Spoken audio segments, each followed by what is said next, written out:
Welcome to another episode of Math Teacher to Go.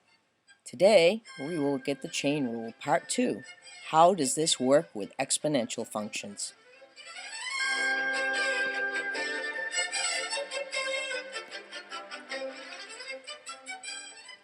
Okay, now by exponential functions, I'm hoping that you all remember that an exponential function is any function where y equals a number raised to the variable. In our case, we'll use x as the variable. We've just been sticking with that to keep everything the same so that doesn't add to our misunderstanding. So, if y is e to the x, remember e is a number, dy dx we know is e to the x. That's really the really special exponential. In general, if y is some number a to the x, the derivative is the natural log of a, which is a number, like the natural log of 2 is, I think, 0.693, and natural log of 3 is 1.03. So you get the natural log of the number times a to the x. That's true for e to the x also. It's just the natural log of e is 1, so we don't write it. Okay, so let's look at how the chain rule applies to exponential functions. Students often get confused because they don't know what the outer function and the inner function is. So I'm going to help you to get in touch with your inner function right now.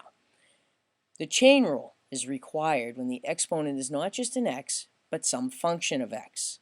So the function in the exponent is the inner function and the exponential is the outer function for these. As always, we deal with the outer function first. Then we multiply by the derivative of the inner function. It's almost as if I said, okay, I'm going to give you x as 2. Now what would you do to the 2 first? Well, you'd square it and subtract 4 times 2. And then the last thing you would do would be e to that number you just got. Well, the last thing you would do when evaluating a function is the first thing you look at when you're taking its derivative. So the last thing you're doing is e to the x squared minus 4x. So the derivative of e to a power is e to the same power. You will see the power in your derivative. You should see e to the x squared minus 4x in your derivative. For every exponential function, even not the ones that are base e, you see the original function show up in the derivative with the same exponent. Then e to the x squared minus 4x just tells me how y changes when x squared minus 4x changes by 1.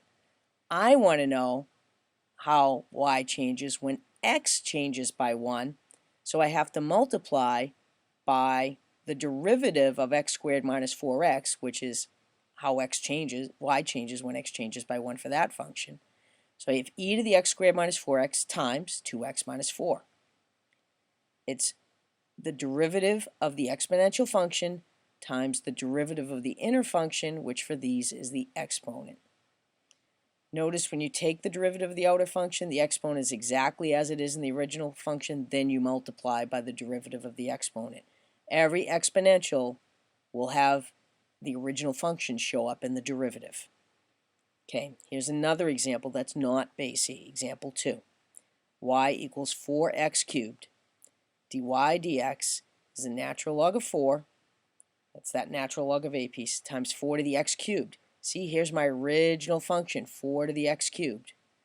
Now I have to multiply by the derivative of the x cubed, which is 3x squared. Example 3. This one looks a little scarier because there's even less numbers in it, but just follow the process. If y is e to the sine of x, dy dx is e to the sine of x times the derivative of the exponent. The derivative of sine is cosine. That's one of those rules you're supposed to know. Maybe you don't know them quite yet, but you need to get on that. Okay?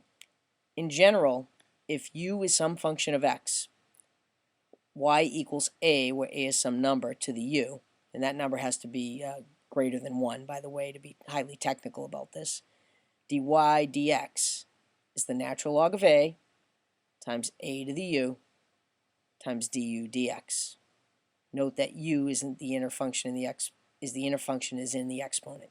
Actually, a just can't be, a is positive and not 0 or 1. I think it can be a half, but we probably won't see that much. In any case, So you take the derivative of the exponential, which is just itself, times the natural log of the base, which in this case is a, times the derivative of the exponent. The exponent is what gives you the chain rule kicker.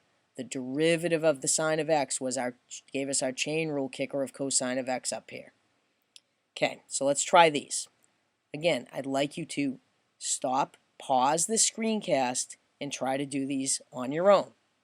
And then come back and look at the answers below. Pause it now. All right, you back already? You sure you did these? Well, here come the answers. Okay, for the first one, y equals e to the 4x minus 5. dy dx is e to the 4x minus 5 times 4, which is the derivative of 4x minus 5. In the second one, y equals 2 to the cosine of x. dy dx is natural log of 2 times 2 to the cosine of x times negative sine of x, which is the derivative of cosine of x, which is the exponent. So the negative sine of x is your chain rule kicker for this one. Well, I hope you've enjoyed this episode of Math Teacher to Go, and I hope you're starting to master the chain rule. Good night.